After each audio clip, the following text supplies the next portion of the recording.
দেখো কত সুন্দর একটা দৃশ্য।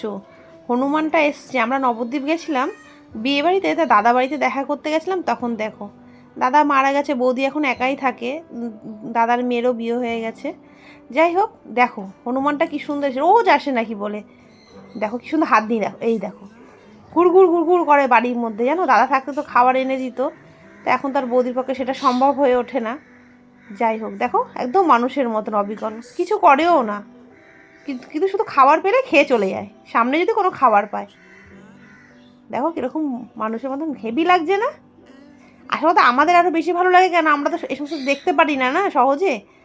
আর যারা থাকে ওখানে তাদের তো এটা কোনো ব্যাপার না, রেগুলারই দেখছে।